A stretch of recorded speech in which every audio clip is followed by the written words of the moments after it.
Halo sobat-sobatku dimanapun berada, kita berjumpa lagi pada program Sekedar Berbagi. Apa kabar? Luar biasa, fantastic, yes. Be happy, don't worry, dan selalu optimis. Pada episode yang ke-55 ini, saya akan berbagi politik budgeting gereja yang berorientasi pada kesejahteraan umat. Bagian yang kedua. Pada bagian pertama, sekilas saya ingin mengingatkan kembali, kita diajak untuk memilih sistem politik kita, apakah mau deficit balance atau surplus balance. Di bagian kedua ini akan saya bahas tentang anggaran, fungsi anggaran, dan hambatan-hambatan dalam membuat anggaran. Apa sih anggaran itu? Seringkali kita meremehkan tentang anggaran gereja, seolah-olah sekedar angka-angka yang kita tulis bisa dihapus sewaktu-waktu atau bisa dialihkan ke kanan ke kiri sesuai dengan keinginan kita. Anggaran adalah sesungguhnya sebuah dokumen kesepakatan majelis gereja dalam bidang keuangan yang dikonstruksi dari sebuah peraturan yang berlaku di gereja tersebut atau disepakati bersama-sama. Itu anggaran, dia sebuah dokumen yang sangat penting, dokumen kesepakatan semua pihak, bukan hanya majelis yang mengetahui, tapi juga pengurus kelompok, pengurus komisi, panitia-panitia mengetahui dokumen tersebut.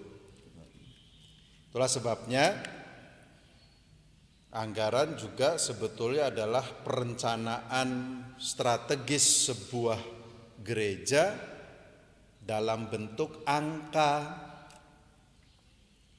Jadi kita bisa melihat gereja ini visioner atau tidak. Gereja ini menjawab tantangan-tantangan yang terjadi di masa depan atau tidak. Gereja ini sudah menyelesaikan sebagian solusi-solusi yang akan terjadi pada masa depan atau tidak, bisa dilihat dari politik anggarannya. Jadi anggaran juga adalah sebuah perencanaan strategis, tetapi dalam bentuk angka,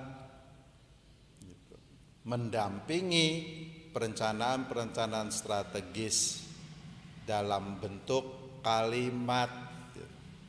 Jadi bisa kita lihat bahwa melalui anggaran itu, melalui angka-angka yang kita baca, kita bisa tahu gereja ini visioner atau hanya bersikap reaktif atau sebagai gereja yang alamiah saja. Business as usual. Apa sih pentingnya anggaran? Fungsi anggaran. Yang pertama, fungsi anggaran sebagai dokumen kesepakatan majelis gereja adalah anggaran ini sebagai dasar untuk melaksanakan pendapatan dan belanja gereja pada tahun yang berlaku atau berlangsung pada saat itu, sebagai dasar untuk melaksanakan. Itulah sebabnya Ini sangat penting untuk berbicara siapa yang mengelola, siapa yang mengawasi, siapa yang mengendalikan, siapa yang menerima manfaat. Nanti akan bersama-sama melihat, menyadari fungsi dari anggaran ini. Jadi bukan like dislike saja. Dekat dengan struktur, anggarannya besar. Jauh dari struktur, anggarannya kecil. Jadi itu fungsi otorisasi. Yang kedua adalah fungsi perencanaan.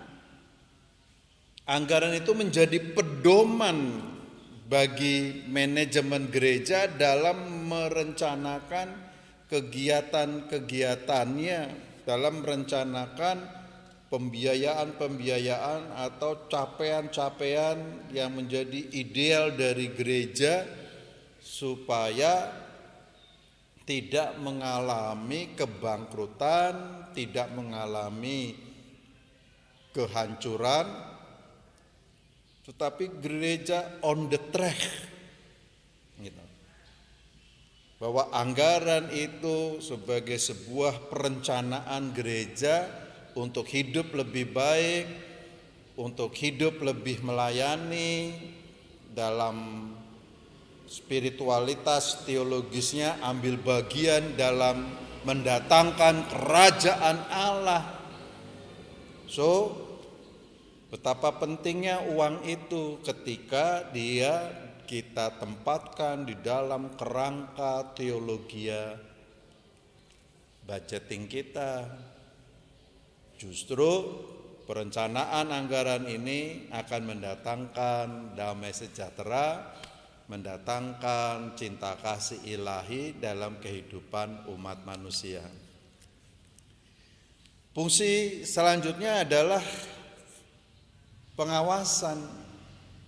Anggaran itu menjadi pedoman untuk menilai apakah kegiatan atau penyelenggaraan pemerintahan gerejawi atau majelis sesuai dengan ketentuan yang telah ditetapkan, supaya tidak terjadi korupsi kebijakan, supaya tidak terjadi penyalahgunaan dana untuk kepentingan-kepentingan yang lebih sempit, kepentingan-kepentingan primordial, kepentingan-kepentingan yang lebih bersifat karena kedekatan dengan seseorang secara personal dan sebagainya. Itulah sebabnya dengan anggaran ini mudah sekali ada fungsi pengawasan. Apakah kita dengan adil, dengan benar, dengan baik, penyelenggara gereja, manajemen gereja diberlakukan dengan baik gitu. Fungsi yang keempat adalah fungsi alokasi, diarahkan untuk mengurangi pemborosan sumber daya serta meningkatkan efisiensi tepat dana dan daya serta juga efektivitas tepat guna bagi aktivitas-aktivitas yang gereja lakukan. Dengan anggaran ini kita bisa melakukan kegiatan-kegiatan yang lebih efisien, lebih efektif. Efisien berarti tepat daya dan dana, sehingga belum tentu pemasukan yang besar akan menghasilkan kinerja yang besar, menghasilkan produk yang baik dan jadi panutan. Bisa saja dana yang kecil dengan pengelolaan dana anggaran yang bagus, politik budgeting yang bagus, yang kecil ini sangat efisien, menghasilkan produktivitas yang bagus, menghasilkan produktivitas yang berguna, yang dibutuhkan dan menjawab kebutuhan gereja, kebutuhan warga jemaat dan kebutuhan sosialnya. dan juga kebutuhan surgawi adanya gereja ini. Jadi sangat penting untuk fungsi alokasi.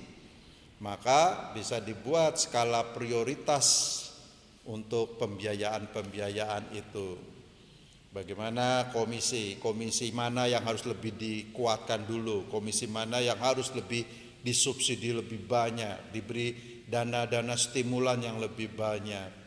Kegiatan-kegiatan apa yang mungkin pembiayaannya perlu dikurangi, bahkan dinolkan karena tidak berkaitan langsung dengan peningkatan kinerja, peningkatan produktivitas dan menjawab tantangan-tantangan gereja.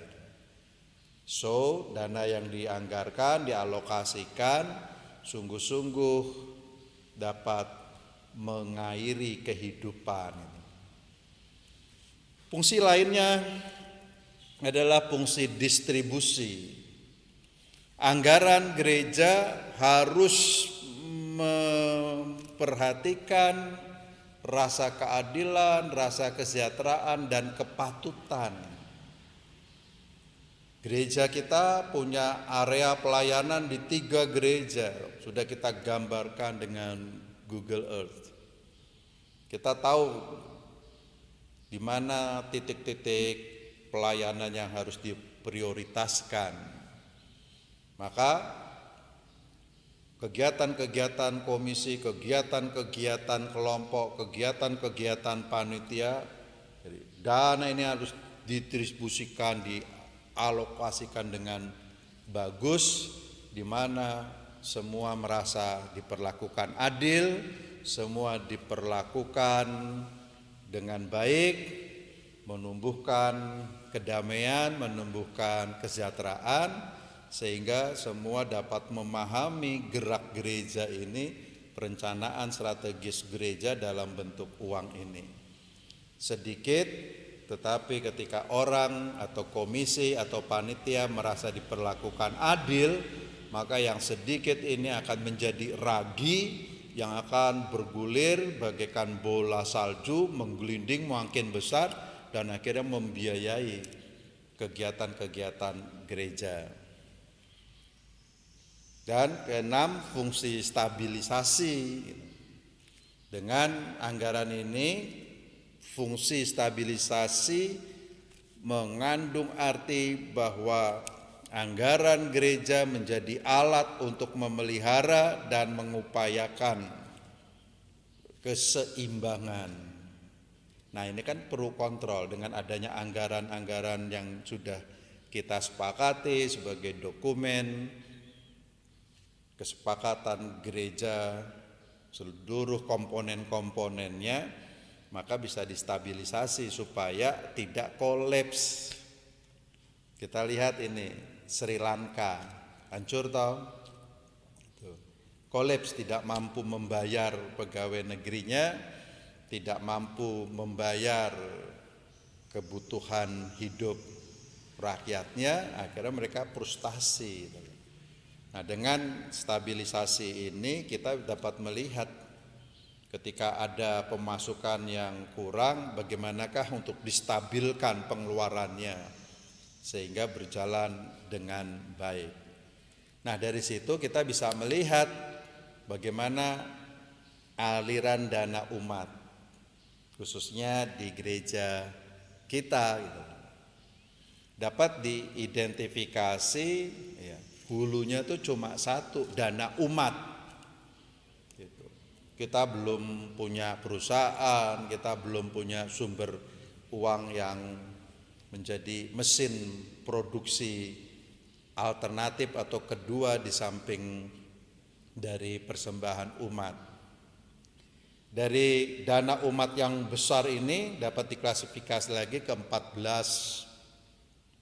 Misalnya persembahan minggu sekarang dibagi lagi, gereja Jago, gereja Ndagen, gereja Cempaka, dan gereja online-nya. Sekarang persembahan-persembahan sudah masuk melalui kantong digital. Jadi kan dibuat lagi, nah itu ada sub-subnya lagi. Dana-dana semua ini masuk ke dalam lumbung gereja. yang dikelola oleh Biro Keuangan kita, yang setiap Senin kita bersama-sama mengaturnya, menganggarkannya, kemudian mendistribusikannya supaya likuiditas keuangan gereja dapat berjalan dengan baik. Keluarnya pun akhirnya juga digunakan dengan sub-sub atau aliran-aliran, saluran-saluran. Misalnya untuk pembiayaan kelompok, ada lagi kerannya menjadi 14, kelompok 1 sampai kelompok 14. Dana dari gereja untuk kegiatan kelompok, subsidi lagi, supaya kelompok merasa diperlakukan adil, memiliki kekuatan kembali mengelola kegiatan-kegiatan gerejawi. Kemudian untuk operasional, kosnya, listrik, ledeng, telepon, kuota, dan sebagainya.